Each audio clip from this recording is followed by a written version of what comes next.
चुनाव आयोग की ओर से गुरुवार यानी कि बीते दिन बिहार की राजनीति से जुड़ी एक अहम घोषणा की गई, जिसमें चुनाव आयोग ने राज्य की 2 महत्वपूर्ण विधान परिषद सीटों पर उपचुनाव की तारीख तय कर दी।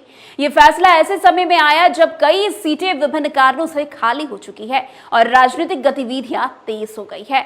आपको बता दें कि सबसे पहले बीजेपी के वरिष्ठ नेता मंगल पांडे के विधायक बनने के बाद उनकी विधान परिषद सीट खाली हो गई। इस सीट पर अब 12 मई को मतदान कराया जाएगा और खास बात यह है कि उसी दिन परिणाम भी घोषित कर दिए जाएंगे। राजनीतिक समीकरणों को देखते हुए इस सीट पर उपेंद्र कुशवाहा के बेटे दीपक प्रकाश का जाना लगभग तय माना जा रहा है।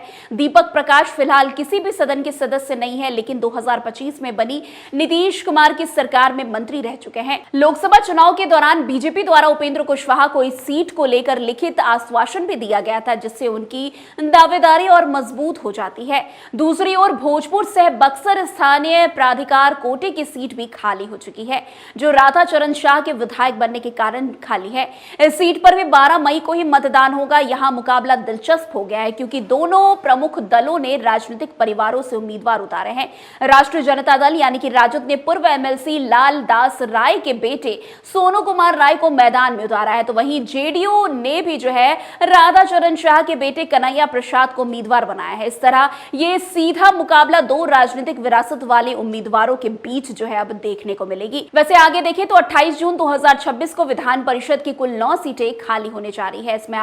इसमें राजद के 2, जेडीयू की 3, कांग्रेस और बीजेपी के 1-1 सीट शामिल है। राजद से मोहम्मद फारूक और सुनील कुमार सिंह, जेडीयू से गुलाम गैश, भीष्म सहनी और कुमुद वर्मा, बीजेपी से संजय मयूख और कांग्रेस से समीर कुमार सिंह का कार्यकाल अब समाप्त होगा। इसके अलावा 2 सीटें पहले से भी खाली है, जिनमें बीजेपी के सम्राट चौधरी और जेडीयू के भगवान सिंह कुशवाहा शामिल है। ये दोनों नेता विधान परिषद के सदस्य रहते हैं। विधानसभा चुनाव जीत गए। सम्राट चौधरी तारापुर से और भगवान सिंह कुशवाहा जगदीशपुर से विधायक बने। वैसे आपको जानकारी देते हुए ये भी बता दें कि 3 और सीटों पर उपचुनाव होना तय है। इनमें 1 सीट नीतीश कुमार के इस्तीफे के कारण खाली हुई है, क्योंकि वे राज्यसभा के लिए निर्वाचित हो चुके हैं। दूसरी सीट मंगल पांडे की है और तीसरी भी राजनीतिक फेरबदल के कारण रिक्त है। इन सभी घटनाओं से स्पष्ट है कि आने वाले महीने में बिहार की राजनीति और भी ज्यादा सक्रिय और प्रतिस्पर्धापूर्ण होने वाली है। अब देखना दिलचस्प होगा कि जिस तरीके से जो भी विधान परिषद की सीट खाली हो रही है, जिस पर चुनाव होना है और परिणाम उसी दिन घोषित होने हैं, उस पर किसकी जीत और किसकी हार होती है।